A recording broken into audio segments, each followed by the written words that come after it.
Karimnagar milk dairy షాపులో fungus వచ్చిన milk కేక్లను seize చేసిన ఫుడ్ ఇన్స్పెక్టర్. జగిత్యాల జిల్లా కేంద్రంలోని కరీంనగర్ మిల్క్ డైరీపై శుక్రవారం ఫుడ్ ఇన్స్పెక్టర్ అనుష తనిఖీలు నిర్వహించారు. ఈ నెల 3న షకీల్ అనే వినియోగదారుడు అక్కడ మిల్క్ కేక్ కొనుగోలు చేసి ఇంటికి తీసుకువెళ్లి చూడగా ఫంగస్ వచ్చినట్లు గుర్తించి షాపు నిర్వాహకులకు తెలిపాడు.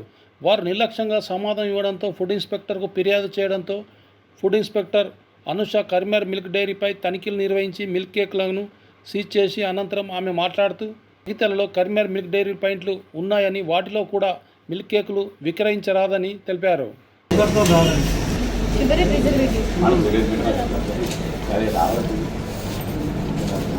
ఇప్పుడు ఎందుకు పోలేని ఎట్లా అడగలుగుతారండి? 25th నవంబర్లో ఇది మ్యానుఫ్యాక్చర్ అయింది.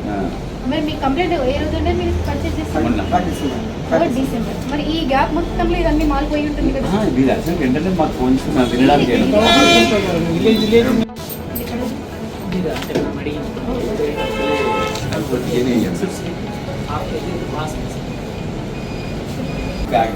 కవర్ దొంగది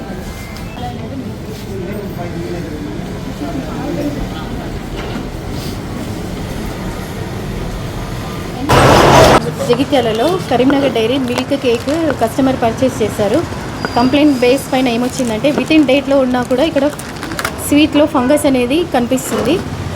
అది మోస్ట్లీ ఒక రీజన్ వల్ల అయ్యి ఉండొచ్చు. ఎందుకంటే ఆల్రెడీ ఎక్స్పైర్ అయిన ప్రోడక్ట్స్కి మళ్ళీ జస్ట్ కవర్ మాత్రమే మార్చేసి వేరే cover with in date cover వేసి ఉంటే మాత్రమే ఆ రీజన్ వల్ల మాత్రమే ఈ ఫంగస్ వచ్చే ఛాన్సెస్ ఉంటాయి. ఏదైతే ఈ బ్యాచ్ నెంబర్ ఉందో కరీంనగర్ డైరీది మిల్క్ కేక్ మీరు చూసినట్లయితే ఈ బ్యాచ్ నెంబర్ ఉన్న ప్రోడక్ట్స్ మాత్రం రీకాల్కి మేము ఆర్డర్ చేసాము. అంటే కంప్లీట్లీ ఈ ప్రోడక్ట్ ఏ మిల్క్ సెంటర్స్లో ఉంటాయో అవి రీకాల్ కంపెనీకి రిటర్న్ వెళ్ళిపోవాలి.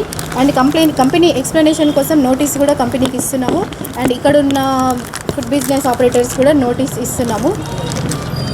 సో కంపెనీ వాళ్ళు వెంటనే దీనికి రెస్పాండ్ అయ్యి రీకాల్ ప్రొసీజర్లో ఏం చేశారో వాళ్ళు చెప్పుకోవాల్సి ఉంటుంది. అండ్ ఈ పబ్లిక్ కూడా ఏదైనా ఇలాంటి మిల్క్ కేక్ లాంటి ఈ ఐటెం లాంటిది ఏమైనా వచ్చింటే మాత్రం దాన్ని మళ్ళీ రిటర్న్లో మీరు ఎక్కడైతే పర్చేస్ చేశారో అక్కడ రిటర్న్లో ఇచ్చేసేయండి.